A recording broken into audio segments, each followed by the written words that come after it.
Hey y'all, it's Nancy the Handy Scandy. Welcome back for another crafty venture. And today, as you can see, I've got some mixed media love going on. I had to meet my soul right where it was, and that is usually in the mixed media realm of some sort. So I purchased this Dragonfly stencil. It's Tim Holtz and Sizzix, but I purchased it because I was inspired by Alison at Words and Pictures. And if you guys are not familiar with her yet, I will definitely link to her channel downstairs. She's incredibly inspiring. And yeah, anyway, so she made some tags using this particular die, and yeah, I was just inspired. Now, I watched that video several months ago now, and that's when I purchased the die, and it's been sitting in my stash ever since. So this weekend was the weekend that I had to play. So I have a sheet of watercolor card, and I started to play without turning on my camera. That's why I kind of jumped in mid-spray, if you will. So I'm using some of my Distress spray stains, and I think some mica stains as well. And I laid the dragonflies down, and I used them as a stencil. So I sprayed through them, and then I used them to print. The printing part of the process didn't work quite as well as I had anticipated, which is fine. But yeah, so I went back and I used one of my Vicky Bouton stencils with some crackle paste by Liquitex, and just added that to the background. You can see it there. And then I came back with the spray stains and did a lot of splattering on the tags themselves. And then I sprayed up the dragonflies because I wanted them to have more color. And this little plaid piece is from my stash. There you can see those dragonflies with the spray and the splatter. I think they look amazing.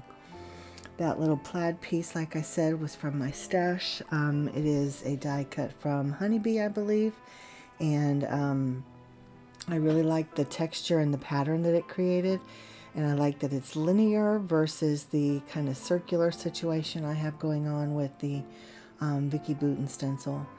And so on this one in my hand, you can see at the top that I've added, some scraps from my stash die cut with the same stencil, not stencil, die cut, and that's how I created the topper. The other one is looking a little bland to me without that extra interest at the top, and so I have been going back in and adding some more spray stain to certain places and just making it a little bit more condensed, if you will. More intense color in certain spots. And then, yeah. So now I'm just starting to add some interest. This is where I have that die cut from Honeybee. And I love that some of the pieces of the die cut stayed in place. They're there very loosely though. So I actually want them to stay in place. And I want them to stay in place randomly. I like that look.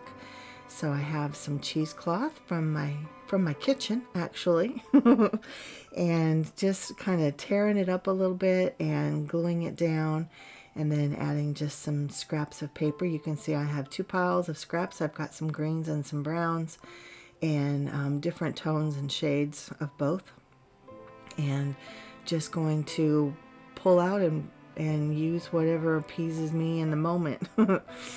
So I don't want these tags to match, obviously, but I do want them to coordinate. So I'm using the same elements, or the same basic elements, and putting them in different places and using them in different ways.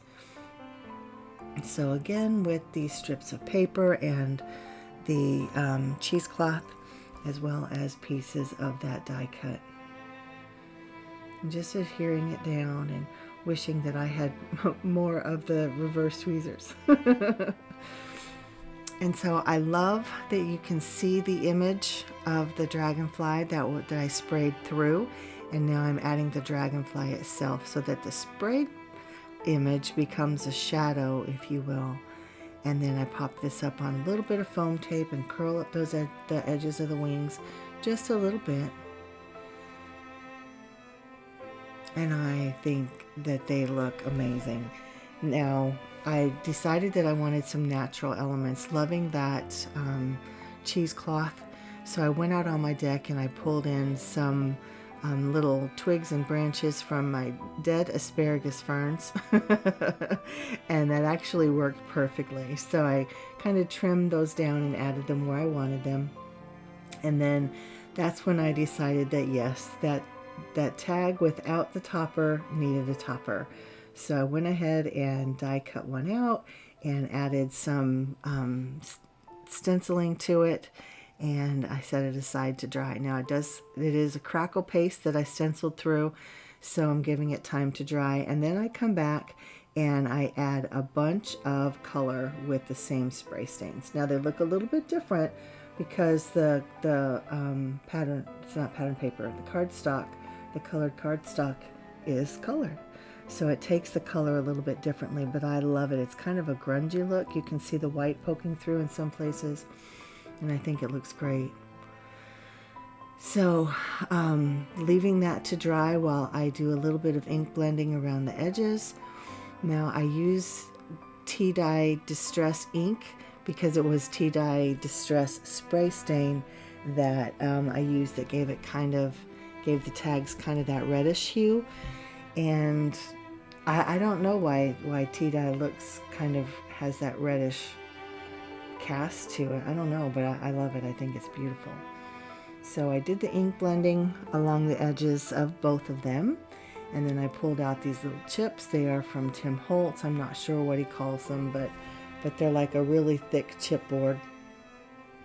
And I added some ribbon and some, it's kind of like an eyelash trim, but it's really more just like fibers, to be honest.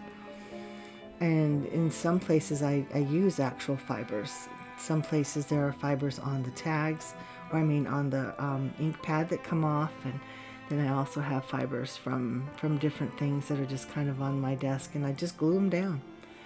So here I have the extra little tags that I cut adhered to the ribbon at the top, but I also have some charms and some bulb pins. There you can see a close-up of all the different elements, but especially that little topper. And I just think it's great. That one and this one, you can see I used just an extra piece of that die cut on the top left to add some interest to that particular top. And I have to say I'm loving the twigs and the natural elements, and I feel like that is a route that I'll be going more as my art expands and grows. And I love making these, and I'm in love with them. Visually, it's a lot going on, and I've said it before, I know my style's not for everyone, but hopefully you can glean something through my thought process or the creative process that maybe you can take away for your own works. But y'all, let me know what you think. I always look forward to chatting with you downstairs, and thanks for spending some time with me. If you're going to shop, I encourage you to use the links downstairs. That definitely supports my channel. Like and subscribe. I'd love to see you back. And until next time, I'm out.